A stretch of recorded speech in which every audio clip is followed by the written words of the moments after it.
एक ही स्रोत से निर्गत होने के कारण प्रत्येक मानव समान है। मानव समानता सबसे बड़ा सत्य है, इसके विपरीत मानव असमानता सबसे बड़ा असत्य है। समानता की अनदेखी जो मनुष्य जाने अनजाने करता है उसे सत्यता से विमुख करती है, दूसरे शब्दों में उसे असत्यता की ओर प्रवृत्त करती है। इसीलिए व्यक्ति सत्य नहीं अपितु असत्य मार्ग पर चलता है, वह सत्य तक नहीं पहुंचता।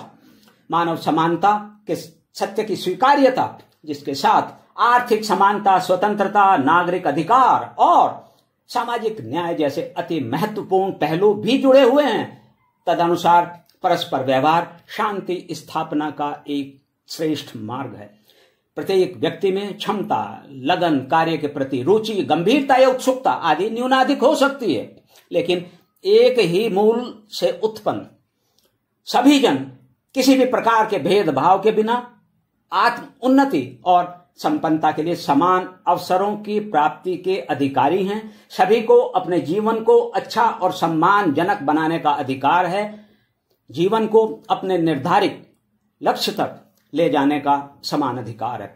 इससे किसी को वंचित करना निसंदेह उसके समानता के शाश्वत अधिकार का अतिक्रमण करना है, उसे असमान बनाना है और यह स्थिति शांति मार्ग को अवरोधित करती है। दूसरे शब्दों में शांति स्थापना के मार्ग की सबसे बड़ी बाधाओं में से है।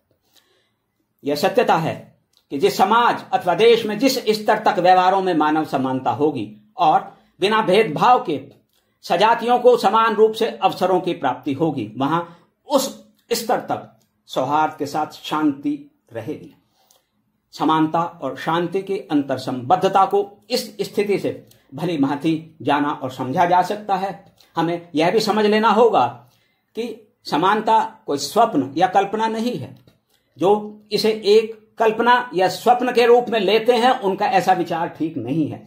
समानता एक स्वाभाविक सार्वभौमिक सत्यता है। समानता को असमानता में रूपांतरित करने वाले हम मनुष्य ही हैं।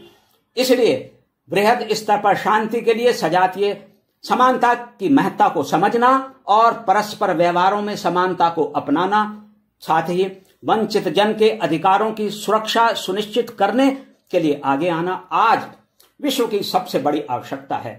यह उन लोगों का प्रमुख उत्तरदायित्व भी है जो पृथ्वी पर शांति और प्रगति चाहते हैं, एक शांतिमय विश्व की स्थापना के लिए प्रयास करते हैं।